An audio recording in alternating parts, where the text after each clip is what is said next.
Ya. No olvidar, chiquillos, que cuando tenemos una emergencia, que una emergencia uno puede entenderla como un evento, un hecho fortuito, ya el cual puede alterar el normal funcionamiento de la empresa y también producir una serie de daños.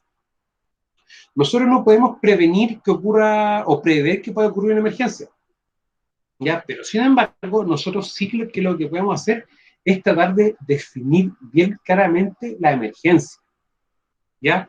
Ahora, definir la respuesta, que en el fondo puede estar dado en un plan, un varios planes de emergencia, ¿ya? Y una respuesta adecuada a la emergencia, yo siempre he dicho que es como la segunda parte, porque la primera parte es antes de definir una respuesta o definir una serie estructurada y organizada de procedimientos, medidas de control, entre otras cosas, lo que sí tenemos que hacer nosotros es identificar las posibles emergencias.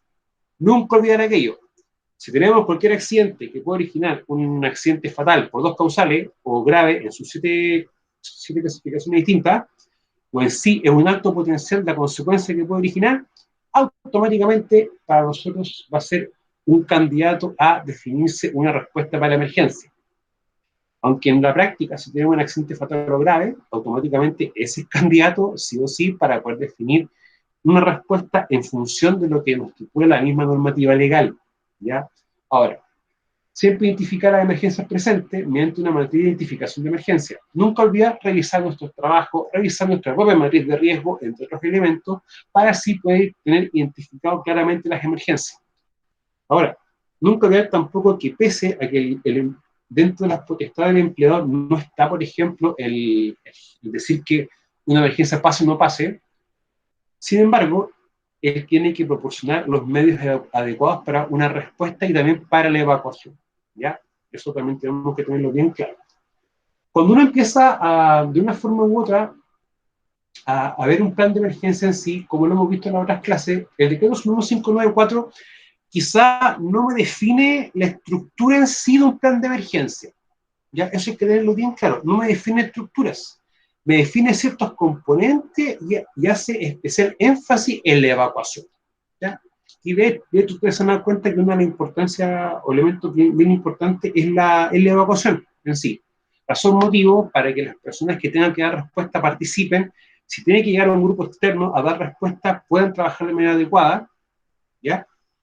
¿Y para qué? Para evitar la ocurrencia o tener más heridos. Eso, chicos, es lo que siempre nosotros tenemos que tomar en cuenta, ¿ya? Ahora, el plan de emergencia en sí, uno puede decir, no existe una estructura legalmente definida, pero cuando uno empieza a darse cuenta de que el empleador debe suprimir los factores de riesgo, debe implementar todas las medidas de control para los riesgos efectivos, bla, bla, bla, bla, o como uno quiera llamarlo, eso te empieza a llevar, te empieza a hacer pensar en qué cosa. Ah, si tengo una emergencia, tiene que tener un control y yo no puedo exponer a mis trabajadores a los riesgos derivados de dicha emergencia, por lo tanto, tengo que tener un plan de emergencia, porque así doy también cumplimiento a lo que me está estableciendo o definiendo el código de trabajo. Entonces, como que, ya. Entonces, por ese motivo, como que uno dice, para allá es el objetivo. Lo que tenemos que nosotros empezar a ver y a pensar. Trabajo en altura siempre va a implicar un plan de emergencia específico. Sustancias químicas peligrosas implica un plan de emergencia específico. Trabajar en espacios confinados implica un plan de emergencia específico, ¿ya? Ahora, nunca olvidar que en la práctica nosotros podemos tener uno o varios planes de emergencia. ¿Ya? Eso nunca perderlo de norte. Yo siempre he dicho, lo ideal es tener un plan de emergencia para no tener tantos documentos, tantas cosas y tener después tanto papeleo o generar tantos documentos que empieza a entorpecer el trabajo, lo empieza a incomodar y después las cosas no resultan como nosotros pensamos. ¿Ya? Eso tiene mucha lógica, pero también tiene bastante lógica en el que nosotros tengamos que tener claro que el trabajo que sí o sí y que por sus características tienen que tener tratamiento específico. ¿Ya? Y esos chicos nunca olvidarlo.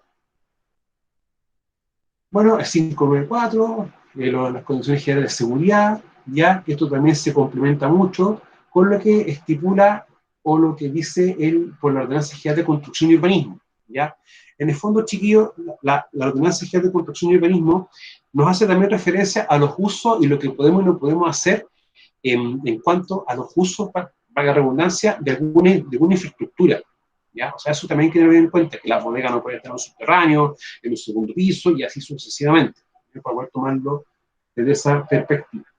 Cuando uno también se da cuenta que tienen que estar las señales o las vías de evacuación liberadas, que tengan que estar en cantidad suficiente, que no estén obstruidas, las puertas entornadas también para poder favorecer una evacuación. Esos chicos también viene dado de que dentro de todas las actividades que nosotros realicemos, por ejemplo, como inspección y observaciones, también sean tendientes a poder mantener estas condiciones de seguridad, ¿ya?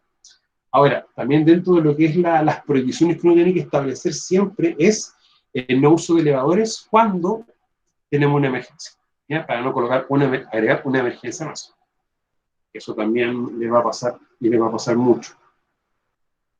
Ahora, continuando un poquito más con lo que hemos visto, también nos hemos dado cuenta que hay un reglamento, ya que es el reglamento para sustancias peligrosas, el decreto 48, que también me estipula un plan de emergencias para un caso de una emergencia química, ya, para poder tomarlo también en cuenta.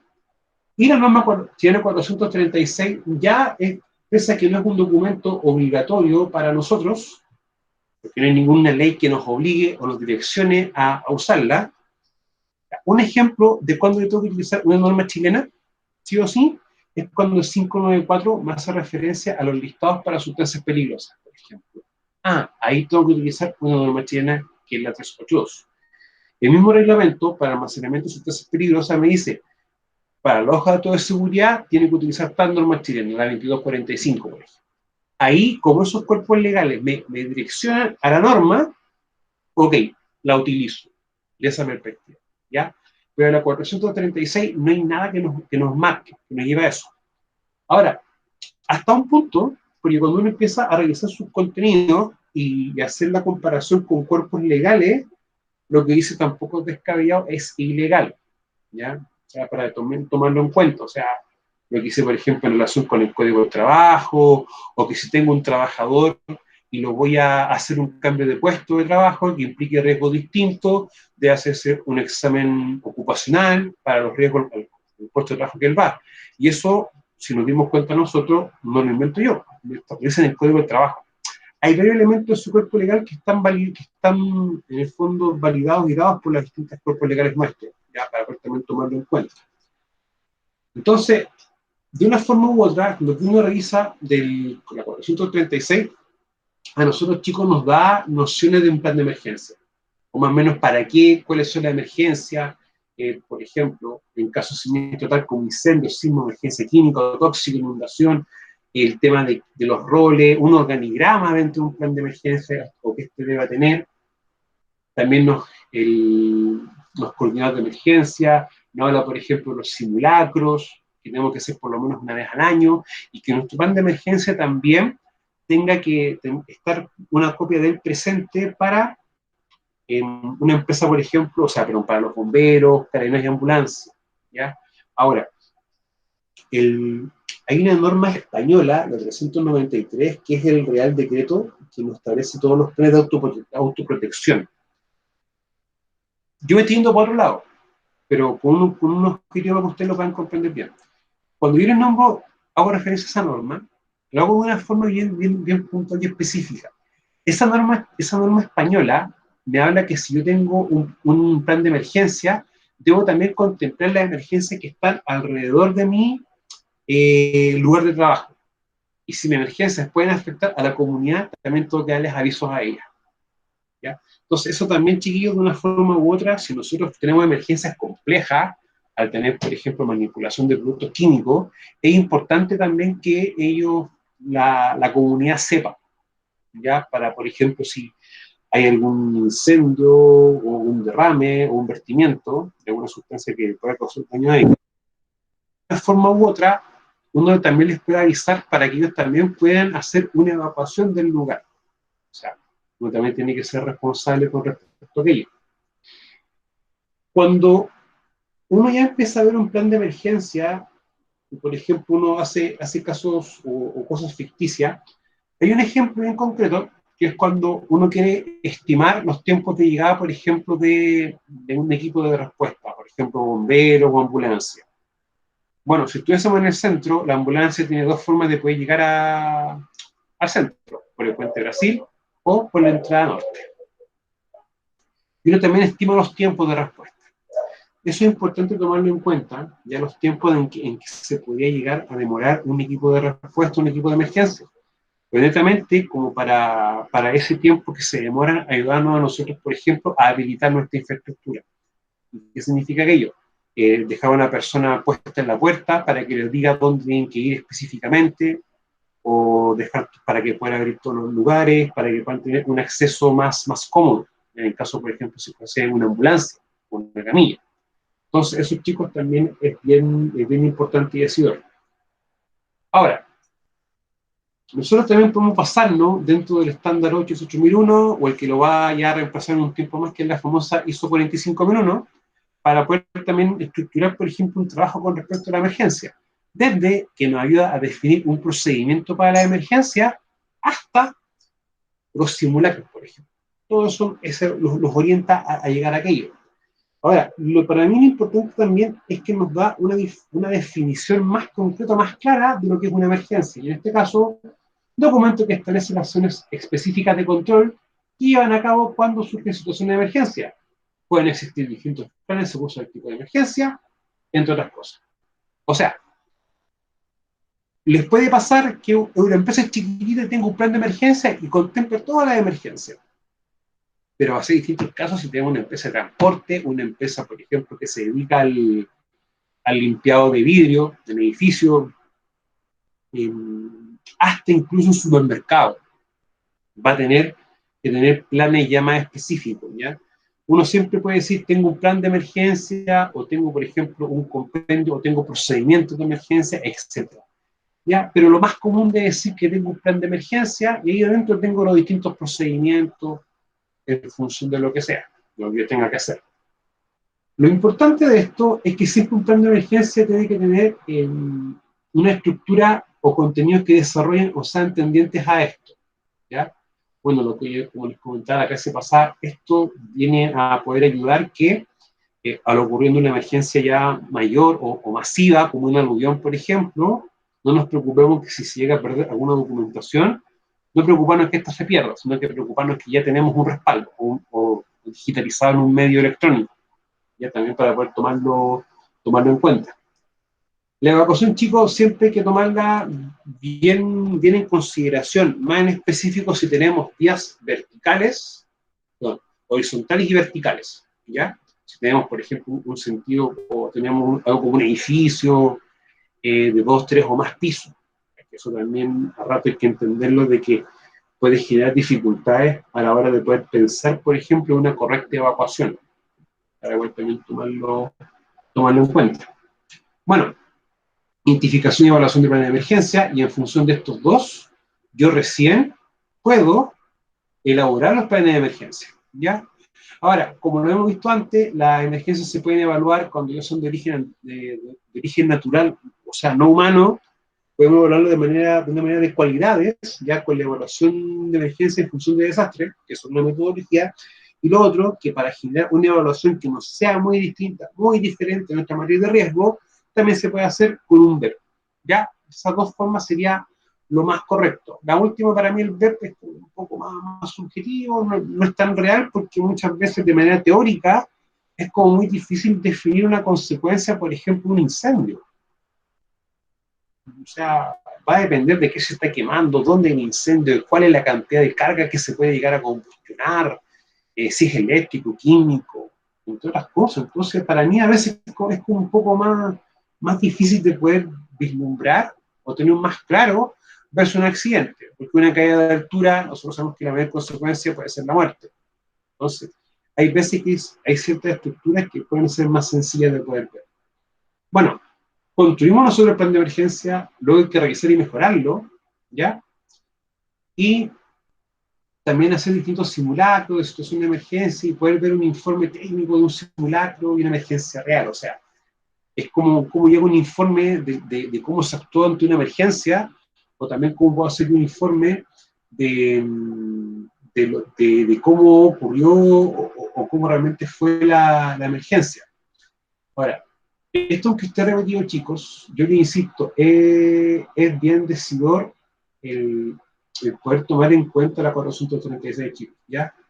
tómenlo siempre en cuenta, porque es como la aproximación más real de realmente de cómo nosotros pudiésemos o podríamos eh, tener consideración a la hora de hacer un plan de emergencia. Ya, eso lo recomiendo. O sea, de hecho, cuando yo partí trabajando, me acuerdo, uno de mis primeras pegas que me tocó, bueno, aparte de hacer las matrices, realizar procedimientos, fue plan de emergencia. Entonces, yo ahí, bien nerd para mis cosas, yo, como usted que gusta en decirlo, me puse a revisar todo, qué bibliografía, todos los cuerpos legales y todo eso. Y me di cuenta que no estaba eso tan así. Entonces ahí empecé a investigar, encontré esto, después empecé a ver planes de emergencias similares, y llegó una estructura definida. ¿Ya? O sea, nunca olvidar el inconveniente legal que tenemos nosotros, que la ley nos dice qué tenemos que tener, pero muchas veces no te dice cómo hay que llegar a qué. Esos chicos nunca tomarlo o nunca no considerarlo desde una perspectiva. Ahora, desde el punto de vista de lo que es la prevención de riesgo, ¿qué deberíamos tener? O sea, acá tenemos una serie de cosas y de actividades que nosotros sí o sí tenemos que tenerla como en mente, tenerlas bien claras a la hora de llevar la emergencia a la prevención de riesgo en sí. Ya. Nosotros estamos claros que podemos tener distintas estructuras, distintas cosas, pero yo siempre he dicho, la mejor forma de no tener que utilizar el plan de emergencia es haciendo las cosas de manera lo más correcta posible. O sea, ojo con lo que le estoy diciendo. Ojalá el plan de emergencia nunca tengan que utilizarlo, nunca se debe usar. Ojalá, por ejemplo, los extintores nunca deben utilizarse para apagar un amago de incendio, sino que ¿para qué? Para poder practicar cómo utilizar un extintor. ¿Ya? Se lo digo así, bien en buena, no de una manera rara. Es porque las emergencias, chicos, insisto, al estar el factor humano, van a ser muy difíciles de poder trabajar de manera más adecuada. ¿Ya? Netamente por esos chicos. En la práctica, nosotros siempre tenemos que definir las posibles emergencias y acá viene también definir los roles y recursos necesarios. ¿Ya? O sea, roles me refiero, quién va a hacer cada cosa, quién, por ejemplo, se va a encargar de,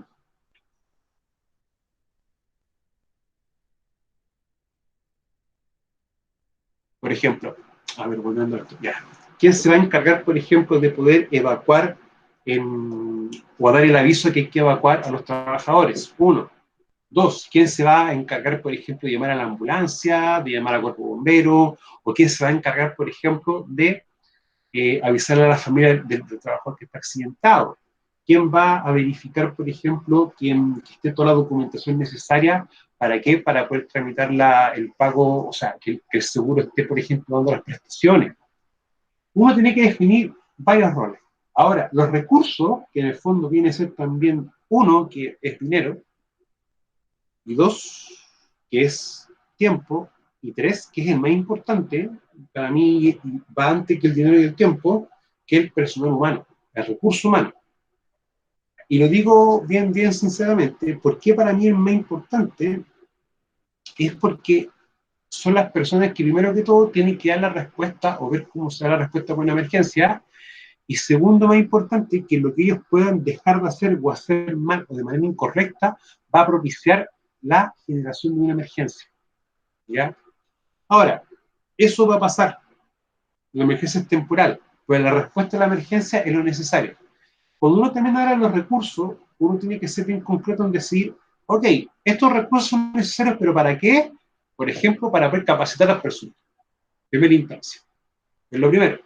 Segundo, oye, necesito señalética. Pero necesito recursos. ¿Pero para qué? Para poder comprar señalética y también para ver bien las medidas de control para emergencia. O sea, muchas veces las empresas cometen el error de pensar que netamente con tener un plan de emergencia, que en el fondo es un documento escrito, basta y sobra. Pero no. Si, por ejemplo, estoy en una empresa en la cual trabajo con ácidos, por ejemplo, con base o con sustancias que pueden ser corrosivas para la piel, sí que haría yo eso es una emergencia porque puede venir una persona, entonces debiese yo tener, por ejemplo, dentro de mis cosas, de mis elementos para el control de emergencia, debiésemos tener, por ejemplo, paño absorbente para que pueda absorber el derrame, tener, por ejemplo, una ducha para que pueda caer agua en abundancia y poder colocar en la parte del cuerpo afectada. Eso es tendiente, tener, por ejemplo, implementado un botiquín de primer auxilio, en este caso, si tenemos una faena subterránea, pueden ver el tema de los refugios o los elementos para hacer evacuación, linternas, botiquines, los mismos extintores, etcétera. Porque yo no saco nada con decir, para la presencia de un amago de incendio, lo que es necesario tener son extintores. Y extintores de acuerdo al plano, en tanta cantidad, ubicados a cierta distancia en los siguientes puntos. Eso está en el plan de emergencia, pero resulta que uno va, con el plan de emergencia, vas al punto A, B, C y D y te das cuenta que no hay ningún extintor. Entonces, yo no saco nada con colocar algo en el papel y que en la práctica no esté implementado. Eso, chicos, es complejo. ¿Ya? Por si acaso. Entonces, la idea es ver bien, en primera instancia, cuando estamos haciendo el plan de emergencia, redactándolo, es ver bien los recursos, los medios para poder controlar la emergencia. Eso nunca tienen que tomarlo o no tomarlo en consideración. La señalética, recuerden que está esto igual por el decreto 594, que nos tiene que avisar, o nosotros tenemos que avisar en realidad ciertas situaciones y condiciones de riesgo.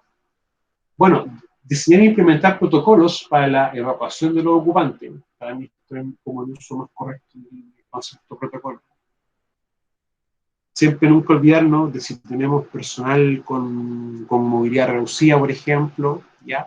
O con alguna discapacidad auditiva, por ejemplo, visual, ya poder también definir modos de actuación y de evacuación para las personas en realidad.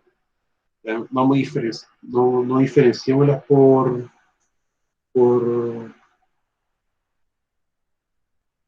porque quizás tengan una capacidad distinta. Somos todas personas, ¿ya? Y esos chicos nunca olvidarlo, ¿ya?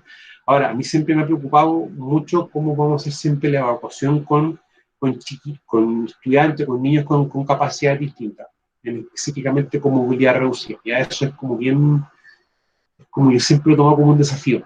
Ya siempre uno piensa las mejores maneras, las maneras más adecuadas. Pero uno las puede pensar, pero esto realmente se ve caso a caso. Ahora, coordinar capacitaciones y otros como cuáles. Quizás acá hay un tema que no hemos nombrado, o lo hemos nombrado pero no está escrito.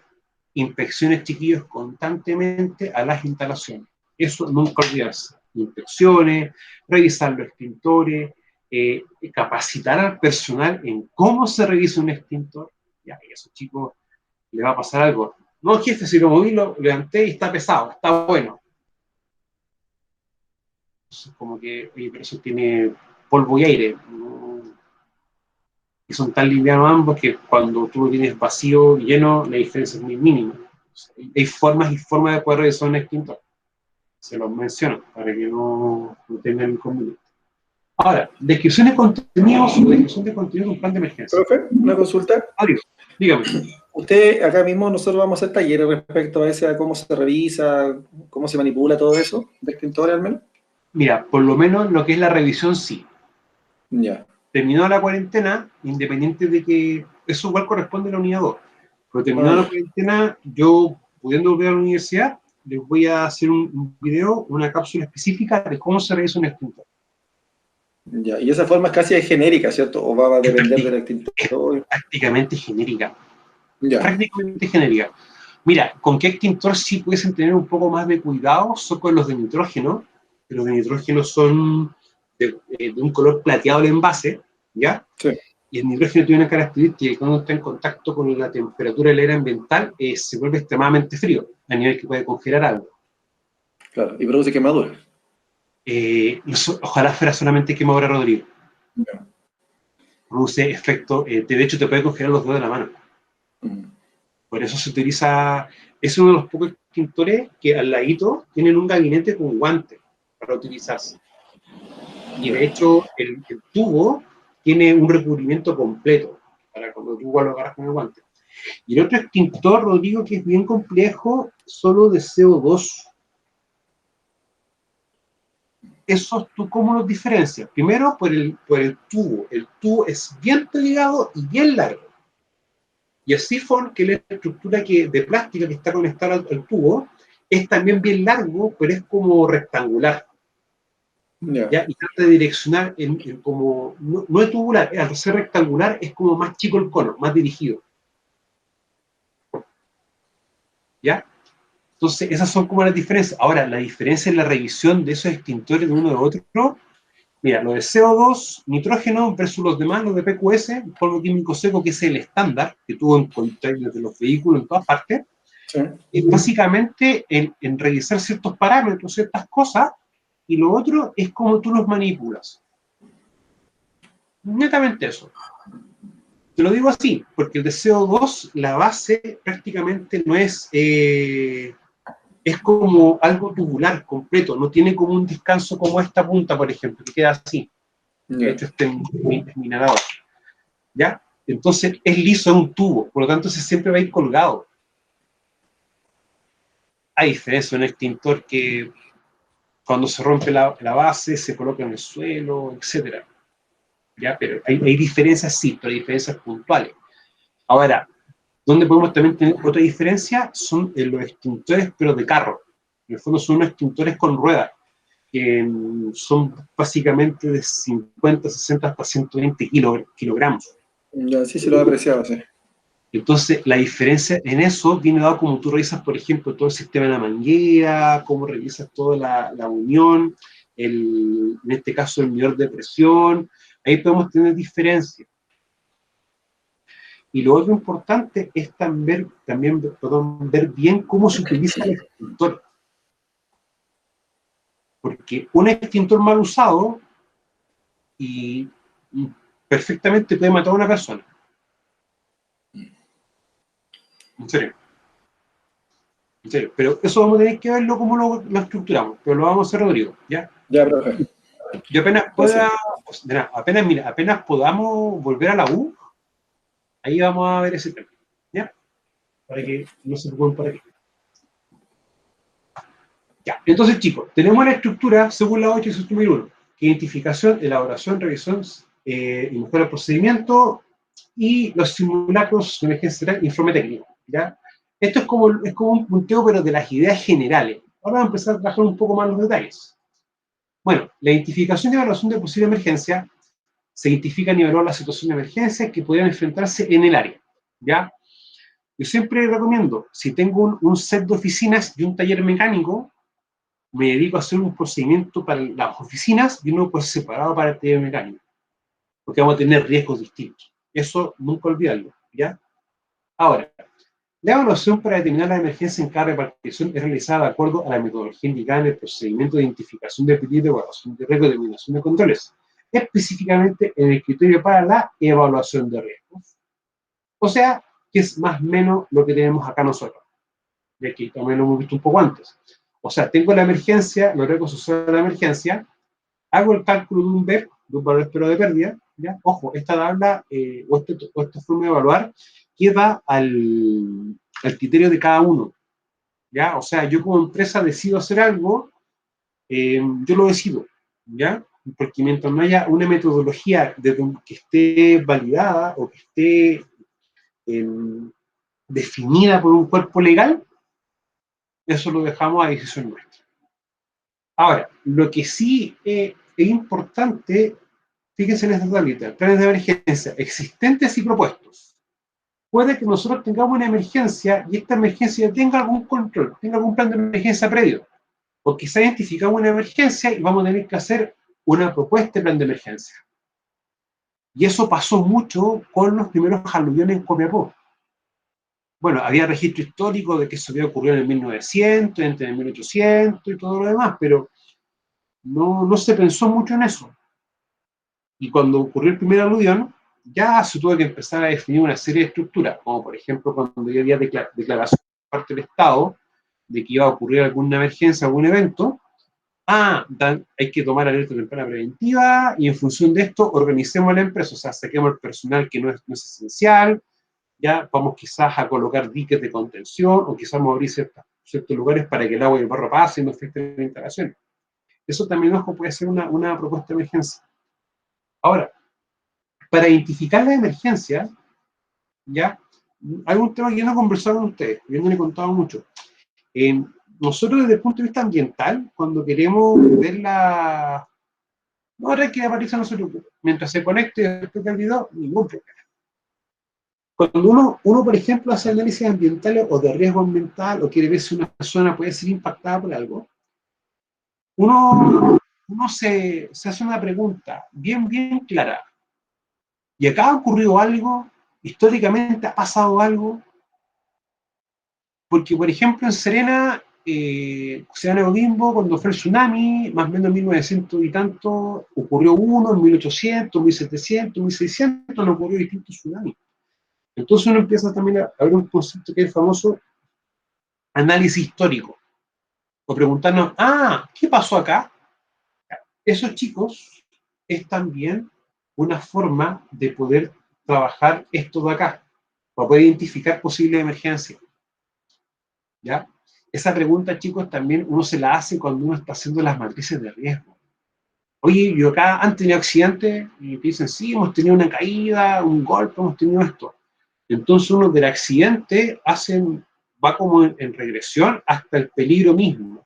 Y eso también te puede ayudar, por ejemplo, a identificar peligro y para luego tener riesgos, para evaluar sus riesgos también. O sea, claro, uno a ustedes le explica que hay que ser bien metodológico. El peligro, riesgo, los controles, la evaluación y todo eso. Pero uno también puede partir desde la consecuencia hacia atrás. Y eso también es como una forma a veces de poder revisar o complementar trabajos que uno está haciendo.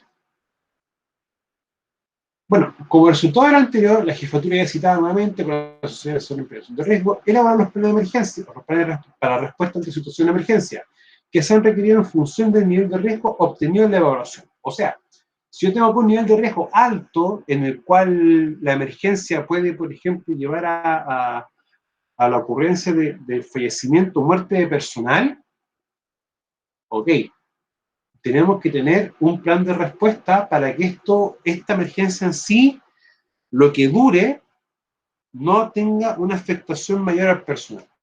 ¿Ya? Eso es lo importante entender. Es como cuando uno ve un tsunami o escucha un tsunami y dicen, no, si la primera no es la más compleja es la segunda y la tercera. Porque ya con la primera hay que una capa de agua y eso hace un efecto que en el fondo las jornadas sucesivas van a producir un daño mayor. Entonces por eso tenemos que evacuar. Ok, de ahí que cuando se decreta hay un tsunami, o alerta de tsunami, o alarma de tsunami, como quieran decirlo, que lo más, en este caso, es más alerta y decir tsunami, porque alarma en sí es como el evento en sí, y el evento, por lo general, en el caso chileno, viene asociado a un movimiento sísmico de gran intensidad, en el cual tú no te puedes mantener de pie. Y si viene de lejos, del otro lado del océano, ahí dan el aviso respectivo. Ahora también tomarlo en cuenta. En la práctica, cuando uno tiene claro eso, hay que ver bien la evacuación del personal. ¿Ya? Y eso tiene que quedar estipulado de esa forma. La elaboración de la materia de identificación de emergencia y evaluación de riesgo llevará a la elaboración de planes de emergencia, cuando su evaluación resulte de una magnitud de riesgo inaceptable o grave, ¿ya? O altísima, como usted lo tenga configurado dentro de su empresa. ¿Ya? Recuerden que tenemos que evaluar riesgo, pues la forma de metodología va a cada una de ellas. Ahora, este plan de emergencia en términos generales de considerar responsabilidad del actuar y la coordinación de emergencia, administración de la emergencia. O sea, en el fondo, ¿quién va a quedar a cargo, por ejemplo, de realizar las evacuaciones? Si tenemos una emergencia química, ¿quién va a estar a cargo de empezar a aplicar todos los distintos elementos? Si tenemos una emergencia de tipo eléctrica, ¿quién se va a encargar de desenergizar el tablero, entre otros elementos? ¿Ya? Ahora, el aviso de alarma, ya las comunicaciones, procedimientos de respuesta y teléfono de emergencia. Siempre, chicos, ustedes tienen que tomar en cuenta de que cuando nosotros tenemos trabajadores, tenemos que tenerlos listados con los números de emergencia, ya para avisar a la familia que ocurre una emergencia y puedan tomar ciertas provisiones con la persona. y las zonas de evacuación. En general, cada lugar y área debe establecer sus planes de emergencia, responsabilidades, formar un comité de emergencia, etcétera, según sus propios recursos y propias prácticas. O sea, nosotros no podemos pedirle, por ejemplo, a un jardín infantil que tenga la misma estructura o el mismo procedimiento de evacuación, por ejemplo, que un liceo de pura enseñanza media. No podemos pedir lo mismo. ¿Por qué razón? Motivo. Niños que son totalmente dependientes y jóvenes que tienen un nivel parcial de autonomía. Entonces, ¿qué pasa? Que la evacuación en sí va a ser distinta, va a ser muy diferente de un caso al otro. Por eso es importante también tomarlo en consideración. Ya, netamente por eso. Ahora, los desafíos en temas de evacuación y en temas de gestión de emergencia van a ser siempre importantes. Ahora, en sí un plan de emergencia también uno lo puede definir como el proceso el cual se identifica por anticipado las necesidades de recursos humanos, financieros, materiales técnicos, estrategias y actividades que permiten implementar las medidas necesarias para disminuir el impacto de una situación de emergencia. Esto también es otra definición de emergencia en sí. Por eso que en sí es un proceso en el cual se identifica de manera anticipada. Yo antes de necesito saber cuáles son mis emergencias y cuáles son los recursos y los elementos necesarios que yo debo tener para poder administrar dicha emergencia. ¿Ya? Eso tenemos que entenderlo desde esa perspectiva. Ahora, nunca olvidar recursos humanos y financieros, el humano siempre parte primero. Ahora, nosotros como expertos en prevención podemos, por ejemplo, proponer como una medida de capacitación, realizar cursos de primer auxilio. Chicos, Sí, sí. considero que sí. ¿Sí? Incluso uno lo puede coordinar con las distintas mutualidades, a la mutualidad que uno está adherido. Sí, incluso yo tengo un amigo del club de ciclismo que trabaja acá en ¿Ya? Colorado, y ¿Ya? ahí Colorado promueve lo mismo el tema de rescatistas, de cosas así, le van haciendo cursos, los mandan a Santiago y van, el que quiera incluirse obviamente, entonces van creando esa conciencia y él sabe harto. Cuando nosotros de Sí. repente nos pasa un percance, ya sabe cómo actuar, y eso igual se nota que la empresa tiene esa visión. Mira, yo les voy a contar algo. Casi siempre, cuando uno tiene capacitación de primer auxilio y uso de extintores, uno utiliza más esos eventos en el ámbito personal más que en el laboral.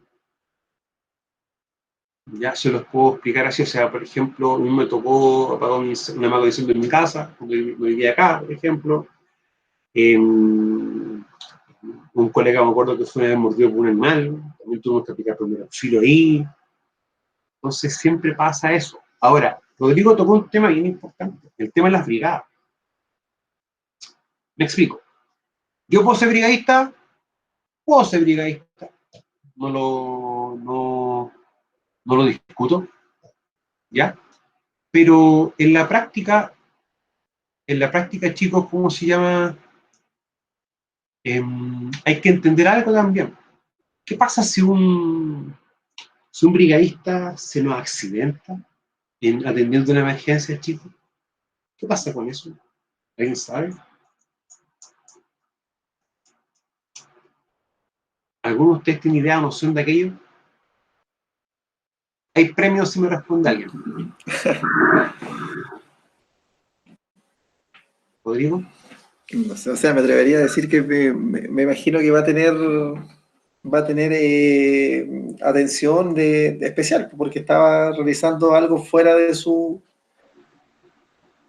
actividad normal, que obviamente debería estar cubierta en el contrato. Porque cuando se inscribe debería tener ¿Ya? al mismo tiempo también acceso a esa protección diferente, porque va a estar haciendo algo diferente a por lo cual fue contratado, me O sea imagino. que en la práctica, si yo, por ejemplo, empresa, tengo brigadistas, en su contrato de trabajo debería, por ejemplo, considerar que eso es parte de su labor.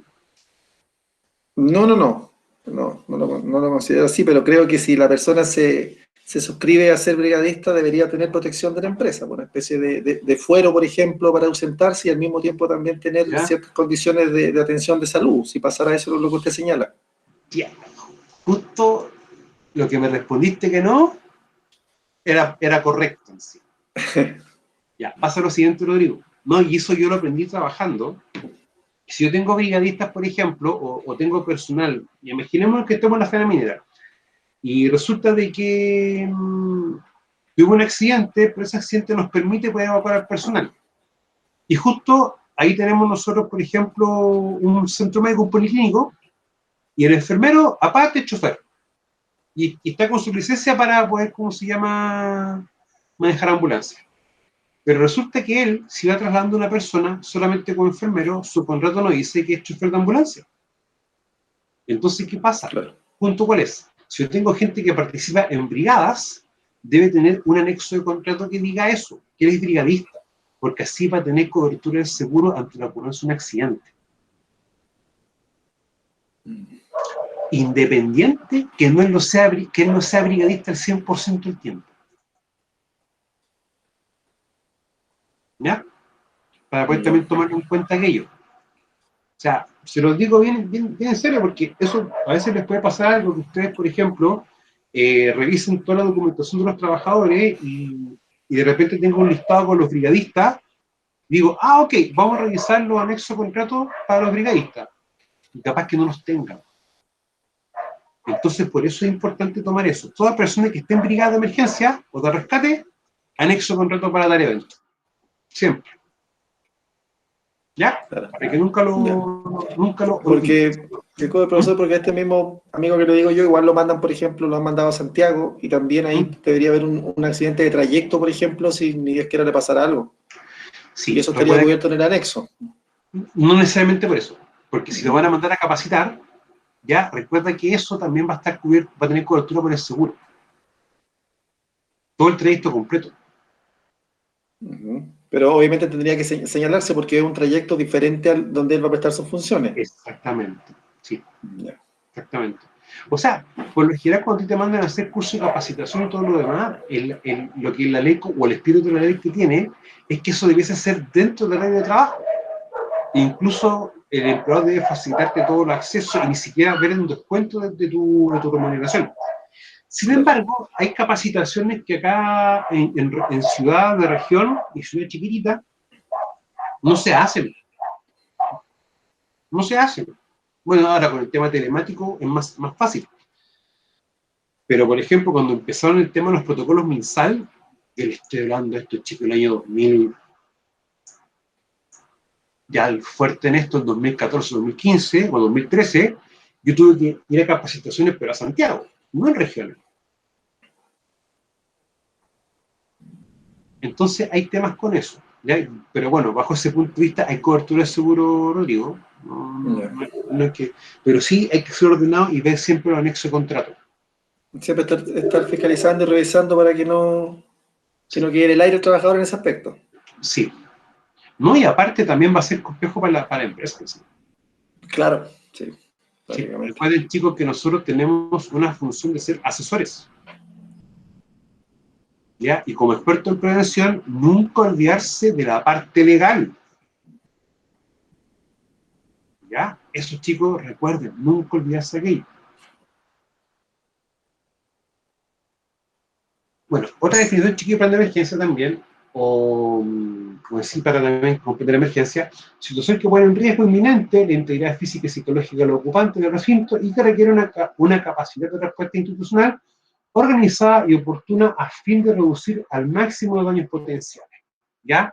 Ahora, chicos, siempre la emergencia hay que entenderlo de que la emergencia de una forma u otra afecta a toda la organización completa. No lo discutamos, afecta a todo, ¿ya? O sea, no me acuerdo por qué motivo fue que tuvimos una estudiante nosotros con pérdida de conciencia. Y eso gatilló toda una serie de actividades que tuvimos que hacer, desde verificar su estado, el aviso, desocupar todas las vías de acceso, el hall principal abrirlo, ya una persona que estuviese esperando en la puerta, que hace la indicación y todo lo demás, ¿ya? Ahí también vienen procesos, que uno también tiene que en el fondo salvaguardar también ciertas personas, o que no estén para poder también facilitar y que no ocurra un daño a ellas, para poder tomarlo en cuenta.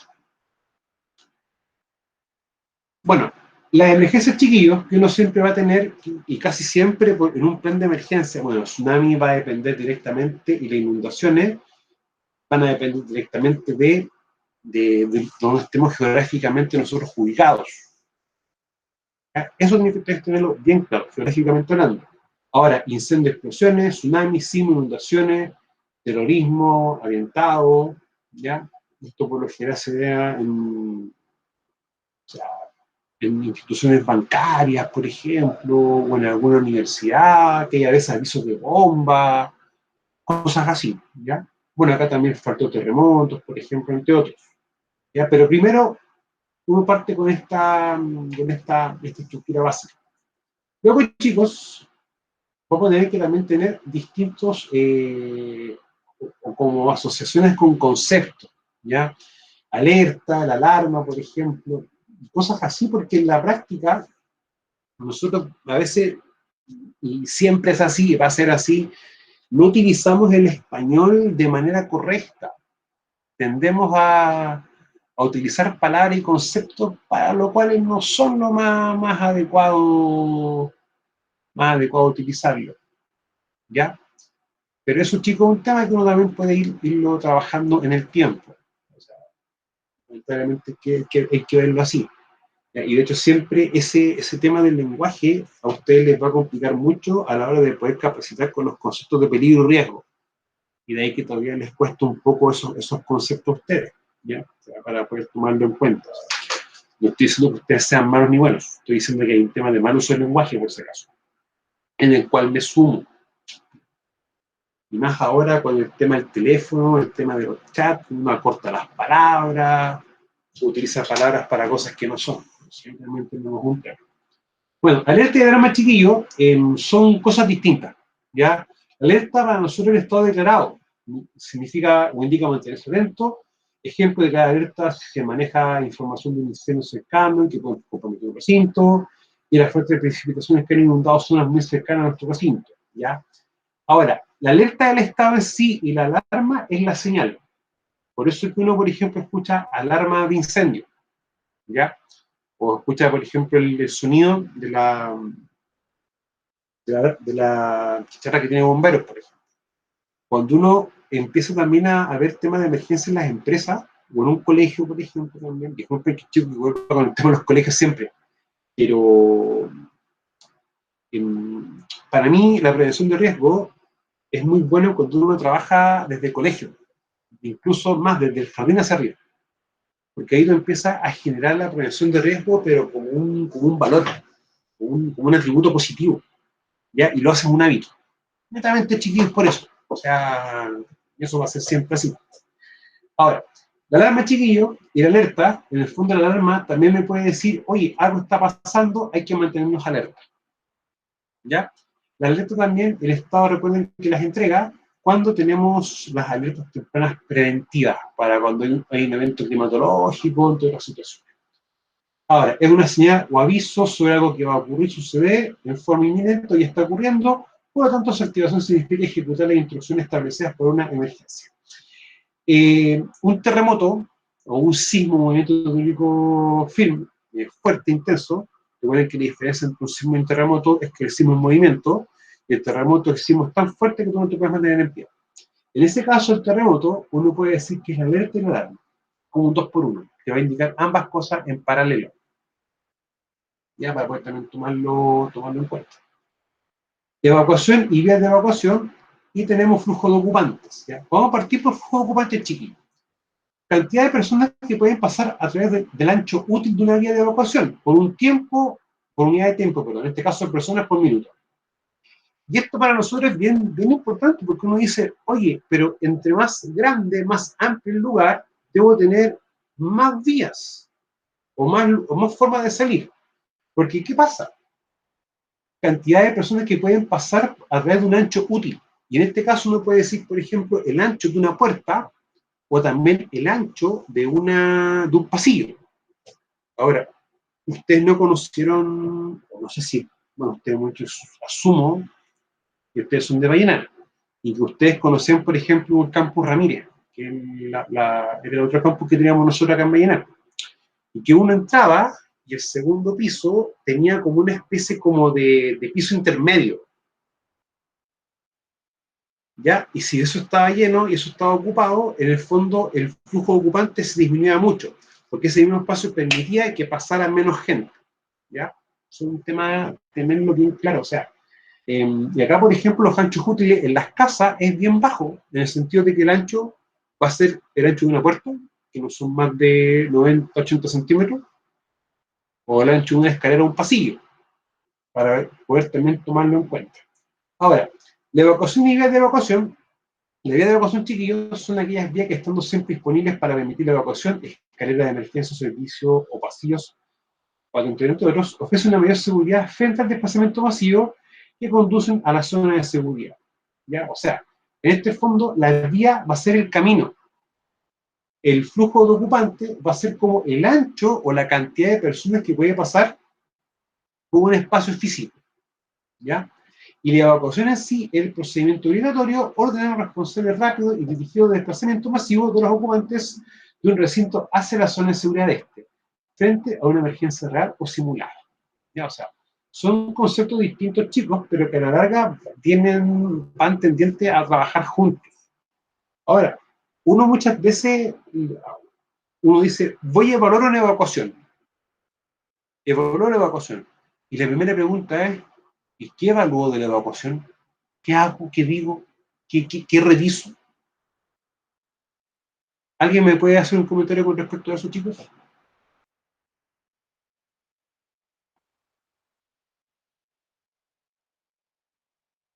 ¿No? Nada. ¿Cómo era la pregunta, profe? Disculpe. Lo que pasa es que yo, por ejemplo, voy a evaluar una evacuación. ¿Qué evalúo? ¿El terreno? O sea, el ¿Los lugar. resultados? ¿Ya? ¿Y cuál sería el resultado? O sea, los resultados de cómo se llevó a cabo la evaluación, a eso o sea, la evacuación, perdón. ¿Ya? Pero la evacuación, cuando uno empieza a ver esto, dice procedimiento ordenado, responsable, rápido. Hacia una zona o recinto, zona de seguridad. Ya. Los Lo primero es tiempos. el tiempo. Eso es lo primero. Ya. Entonces, uno tiene que definir, por ejemplo, un tiempo estándar. Ese tiempo estándar, ¿cuál sería? Tomar, por ejemplo, el lugar más lejano y cuánto me demoro yo caminando normalmente hasta la zona de seguridad. Y eso yo lo tomo como un tiempo estándar. Entonces, cuando yo evalúo, digo yo, llegaron en un tiempo mayor al normal o menor al normal. Y también evalúo cómo llegaron. Si, por ejemplo, fueron corriendo, se empujaron, etcétera. Claro, ¿cuál fue el comportamiento de los trabajadores en ese sentido? Exactamente. Y profesor, ¿y también los ¿Mm? tiempos van a depender del tipo de emergencia? O sea, me refiero a que, por ejemplo, en el caso de un tsunami, siempre hay un tiempo más que, me imagino, en el caso de un incendio, por ejemplo. Claro, o sea, mira, el tsunami siempre tú vas a tener como un tiempo esperado de llegada de ola, Claro, 20, 30 minutos. Ahora, cuando ocurre un sismo o un terremoto en sí, el terremoto va a ser siempre más dificultoso poder evacuar, porque tú vas a poder evacuar una vez terminado el evento. claro. El sismo, por lo general, tener menos grados, es menos intenso, permite una evacuación más sencilla. Pero eso más o menos, o sea, yo evalúo eso, el tiempo y cómo fue la evacuación. Son como dos parámetros. Ahora, ¿qué va a influir también en la evacuación en el tiempo? Si tienes 1, 2, 3 o 4 pisos, por ejemplo. Si Claro. tienes personas que tengan movilidad reducida, también va a ser más demoroso el tiempo. O también, por ejemplo, si es de día o de noche, también podría ser. Sí, sí. No, eso no tiene doble lectura. Claro. O sea, por ejemplo, cuando ocurrió el terremoto en Coquimbo, fue prácticamente de noche. Sí, De fue hecho, de fue de noche, claro. noche. Pero mi pregunta hubiera sido un poco distinta, o la suposición que hubiera pensado. ¿Qué hubiera pasado si el terremoto hubiese sido en un 15 de enero, sin pandemia, normal, todo verano lleno? Claro, hubiera sido más terrible. O sea, hubiese sido un caos. Si ya fue un caos en la noche, que las calles se llenaron en 5 o 6 minutos, no podía ni pasar por la vereda, no me quiero imaginar que voy a hacer en verano. Entonces, uno también tiene que ponerse en esos supuestos. O sea, por ejemplo, incluso yo tengo una empresa en borde costero, ¿cómo defino la vía de evacuación para un punto donde el agua no llegue? Y ahí uno tiene que hacer el ejercicio, tomar un teléfono, colocar inicio para el timer y empezar a medir el tiempo. ¿Ya? Pero eso es lo importante, chicos, que nosotros empecemos a ver eso. O sea, una cosa es el resultado, que es cuánto demora, ¿no? Pero también cómo fue el camino para llegar a ese punto. Ahora, ustedes pueden hacer ese ejercicio, después pueden hacer el simulacro. Y con eso ustedes pueden ver un margen de tiempo, más o menos, cómo funcionaría. Pero yo insisto, los simulacros son buenos, sí, pero cuando uno define bien qué va a simular, primero, y segundo, si el simulacro se hace con la seriedad que debiese tener, ¿ya? O sea, caso. Para zona de seguridad, hay que el lugar físico de infraestructura que posee una mayor capacidad de protección masiva frente a los riesgos derivados de una emergencia y que además ofrece las mejores posibilidades de abandono definitivo de un recinto. Eso también es tema, o sea, muchas veces uno puede llegar a un lugar que la empresa ya estaba ahí o se empezó a agrandar, empezó a construir más instalaciones, pero ya las construyeron, no evaluaron ciertas cosas, por otros motivos. Entonces, hay veces que esto a veces es más complejo de poder definir claramente una zona de seguridad. A mí me tocó ver una empresa una vez que su zona de seguridad estaba al lado de un estanque de gas, esos tanques grandes de gas, no me acuerdo. Iba pasando por ahí y dije, ver la zona de seguridad y eso, ya, o a veces les toca ver que la vía de evacuación va a ser el edificio y entre el edificio y una pandereta, aquí eso es como es un metro, menos de un metro. Entonces, muchas veces se construyen cosas, se hacen estructuras, pero como que no se piensa en realmente, previamente no se observa, no se visualiza eso de manera previa. Ese es el punto. Bueno, siempre una estructura tipo tiene que tener una introducción, algunas definiciones, objetivo de alcance, desarrollo del plan, la evaluación y los anexos. Los anexos como, por ejemplo, ¿cuál es? El plano de emergencia. O sea, dónde están ubicados los extintores, dónde están ubicados los botiquines, dónde están ubicados, por ejemplo, las linternas, ¿ya? Y algunos elementos más de emergencia. O sea, si tenemos, por ejemplo, un laboratorio de informática, donde, por ejemplo, están los extintores, en este caso, donde está el panel eléctrico, sucesivamente, ¿ya? Para poder también tomarlo en consideración. Ahora, la estructura tipo chiquillos tiene una introducción de definiciones, objetivo y alcance, ya que uno también puede orientarlo. Lo importante es la estructura, dentro de la estructura tipo, del desarrollo del plan, evaluación del plan y los anexos. Si ustedes se dan cuenta, en la evaluación del plan tenemos desarrollo de simulaciones, desarrollo de simulacros, evaluación del plan de emergencia y los registros, ¿ya?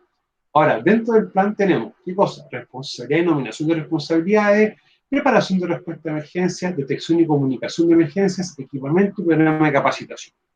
Siempre chiquillo con el programa de capacitación, uno tiene que también como trabajar mucho con la mutualidad a la que uno está adherido. ¿En qué sentido? La mutualidad, recuerden que por ley, por las prestaciones preventivas, están obligados a prestar cierta asesoría en temas de control de riesgo. Eso es cómo se materializa en las distintas inspecciones y observaciones que te hagan, evaluaciones de riesgo, evaluación higiénica y también las famosas capacitaciones. Entonces, hay que tomar en cuenta y trabajar muy de la mano con la mutualidad en temas de emergencia. Si lo digo así, chiquillos, porque las mutualidades en ese aspecto siempre son muy llanas a trabajar. O sea, he tenido la gracia de con las mutualidades que me tocó trabajar, con la que nosotros a la universidad siempre han sido muy llanos a trabajar, chiquillos. Eso es lo bueno. Ya siempre son muy proactivos. Entonces, en tema de seguridad, hacen bien su pega. En ese aspecto, ¿no? Mentiría si dijera algo contrario. O sea, siempre te llaman, te ubican, si uno no quiere hablar con ellos, uno le envía un correo, te agendan visita, o tú vas a su lugar de trabajo, etc. Eso también tomarlo en cuenta. Lo otro importante, chicos, la responsabilidad, nominación de responsabilidades. Tenemos el jefe de emergencia y la brigada de emergencia y jefe de brigada. La brigada de emergencia, chiquillos, por lo general no siempre va a establecer como brigadas de control de incendio, por ejemplo, y brigadas también de primer auxilio, o brigadas también para hacer evacuaciones, ¿ya? Esto, insisto, vamos tomando estructuras a nivel macro que van a depender directamente de la actividad que haga la empresa, para poder también tomarlo desde esa perspectiva. Bueno, dentro de los anexos que nosotros debemos considerar, tenemos el procedimiento de evacuación, ya planos de ubicación, informe de evaluación preliminar del recinto, planilla de evaluación de simulacros, recomendaciones y cotización. Cotización porque yo lo colocaba siempre en mi plan de emergencia, porque cuando yo lo definí lo estructuraba, y todos los elementos que necesitaba estaban ahí contabilizados con el costo de ellos asociados. Bueno, dentro de la revisión y mejora del procedimiento de plan de emergencia, hay que entender que siempre todo lo que hagamos nosotros en prevención tiene que ser mejorado, tiene que ser revisado. Siempre, chiquillos, siempre. Pasó un motivo, las primeras veces que uno hace esto, uno lo hace de manera teórica, no lo hace tanto de una manera tan tangible, en el sentido de que uno como es primera vez que uno hace esto a veces, y uno estipula y hace la estructura desde la manera más lógica o más adecuada. Pero muchas veces las empresas van a tener distintas características y que van a obligarnos a poder definir las estructuras necesarias para poder trabajar en función de los requerimientos de ellas. ¿Ya? O sea, yo no puedo pedir, por ejemplo, un procedimiento exhaustivo de evacuación si tengo una empresa que es de 4 o 5 personas y están en un solo piso, versus un procedimiento de evacuación para una empresa que esté en un edificio completo de 5 o 6 pisos y una cantidad, por ejemplo, 80 personas. O sea, va a ser completamente distinta la dimensión y magnitud. Ahora, independiente de las dimensiones de lo que uno está haciendo, de una forma u otra, hay que hacer el trabajo y darse el tiempo de verificar bien, revisar bien, y lo que nosotros hicimos y propusimos. Eso, chicos, es básicamente eso. Ahora, la línea de supervisión, asesorada por su asesor en prevención de riesgo, revisa el plan de emergencia al menos una vez al año y cada vez que se presenten situaciones que así lo ameritan. Esto es prácticamente lo mismo cuando nosotros tenemos que revisar los procedimientos de trabajo. O sea, yo reviso el procedimiento de trabajo cada vez que tengo un accidente, cada vez que tengo un cambio dentro del proceso, y si no es bajo esos dos elementos, una vez al año como mínimo. ¿Ya? Otro criterio más de revisión es si tenemos algún cambio legal. También nos obliga a veces a poder revisar los procedimientos de trabajo. Ahora, estos cambios, ya si lo meritan, tienen que ser, por ejemplo, como después de evaluar los resultados de un simulacro o emergencia real. No se bajonen, chiquillos, si cuando ustedes, por ejemplo, estén haciendo una evaluación de emergencia y se dieron cuenta que la evaluación fue un desastre. Ya, no caigamos en el pesimismo, ya, porque muchas veces puede ser mala la evaluación, pero porque también no se contemplaron ciertos parámetros o quizá no se hizo la capacitación pertinente o respectiva al plan de emergencia. ¿Ya? Recomendación siempre, el plan de emergencia, aparte de tenerlo guardado y capacitar a los trabajadores, los elementos importantes uno los deja en copia en papel en varios lugares. O sea, desde los teléfonos de emergencia, el procedimiento para comunicar emergencia, procedimiento de evacuación y uso de extintor. Esas 4 cositas, chiquillos, yo cuando trabajaba las teníamos en distintos lugares. En el casino, en la entrada, en los lockers, en los baños, en la guardarropía. Cosas de que cuando fuesen caminando o estuviesen esperando algo, lo estuviesen viendo. Netamente. Entonces, al fin y al cabo, después, oiga, ¿y qué hacemos en caso de emergencia? No, jefe, hay que hacer esto. Entonces, los mismos trabajadores, en el fondo, esas actividades no quitan la obligación de capacitar. Ojo, pero todo refuerzo en temas de seguridad siempre bienvenido. Además, se deben realizar acciones de investigación para determinar las causas que originaron la emergencia, ya según el procedimiento de investigación iniciante. Esto siempre enfocado bajo un sistema de gestión. Ahora, si el accidente, chiquillos, que la emergencia que ocurrió derivó o fue derivada o fue producto de un accidente del trabajo, tenemos que investigarlo igual. ¿Ya? Eso no tiene discusión. Cuando sea posible la identificación de alguna situación de emergencia y esta sea evaluada y registrada en la matriz de identificación de emergencia y evaluación de riesgos. Bueno, los simulacros, chiquillos. Los simulacros, nunca olviden, el elemento previo a un simulacro es una simulación. Si yo no hago simulación, lo que yo quiera evaluar como simulacro no va a servir de mucho. ¿Ya? Es como vamos a hacer una prueba y de repente la prueba no está, o uno hace la prueba en el momento. No tienen lógica eso. Ahora, prevención en prevención de riesgo en conjunto de línea de supervisión. ¿Ya? ¿Por qué razón? Uno, porque uno, el que estipula, uno experto en prevención, dependiendo de varios parámetros, como la matriz de riesgo, los trabajos, uno define cuáles van a ser las emergencias que se van a hacer un simulacro. Ahora, uno también lo conversa con los supervisores, se le pregunta, oye, tu trabajo, ¿cuál es la emergencia más compleja? Y uno dice, ¿sabes qué? Si tenemos equipo pesado, por ejemplo, caída de equipo, o que quedamos atrapados en un lugar, entre otras cosas. ¿Ya? Pero eso es importante. Y la revisión del plan de emergencia, chiquillo, claro, siempre uno propone que lo haga supervisor. Y en primera instancia, uno lo hace en conjunto. Pero ya cuando el supervisor sepa hacerlo bien, ok, él se encarga y nosotros lo apoyamos. ¿Ya? Yo siempre he dicho que a nosotros nos pidan que hagamos un procedimiento de trabajo es muchas veces irresponsable, porque uno no sabe cómo todo el detalle específico de un trabajo, eso lo sabe el supervisor. Y también nosotros no podemos pedirle a un supervisor que haga trabajo específico de seguridad para lo cual no está capacitado. Pero sí uno puede tener y tiene la obligación de capacitar y enseñar chicos, ¿ya? Para que nunca tampoco lo perdamos en, de vista. Ahora, estos simulacros se ven realizados como mínimo una vez al año en la extensión y duración que el asesor en prevención de riesgo recomiende. ¿Ya? Y si durante ese simulacro se detectan no conformidades, estas se gestionarán, me acuerdo, mediante procedimientos de no conformidad, acción correcta y preventiva. Ahora, lo importante cuando nosotros estemos viendo un simulacro y viendo una emergencia, cómo se está dando, los errores o fallos que detectamos, corregirlos. Netamente esos chiquillos. Ahora hay veces que uno se puede dar cuenta que los errores son mínimos, pero aunque el error sea mínimo, chiquillo, es importante corregirlo. Pasó un motivo, porque quizás en dar un aviso, quizás en evacuar, vamos a tener inconvenientes. ¿Ya? Y todo tiempo perdido en una emergencia va a implicar que el resultado de esta emergencia puede ser más grave. ¿Ya? Es como cuando hay un tema con primeros auxilios, por ejemplo, cuando la persona tiene pérdida de conciencia. Uno apenas lo detecta, lo primero que tiene que hacer es llamar de manera automática a ambulancia, porque cada momento en que el cerebro no recibe oxígeno, empieza el daño a desarrollarse de mayor manera, de mayor forma chica. Entonces, eso es como lo importante de poder también tomar en mente, para poder también trabajar aquí. Ahora, el informe técnico de simulacro de emergencia real, una vez ocurrida la emergencia, el simulacro real, ¿ya? La zona en prevención de riesgo, deberá elaborar el respectivo informe técnico, el cual debe ser analizado detalladamente para determinar las falencias de la organización y de los sistemas, o sea, en qué fallamos.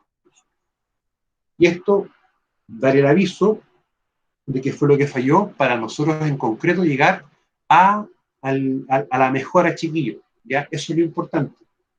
Bien, chicos, esto ha sido la clase de hoy, pero antes que se me arranquen,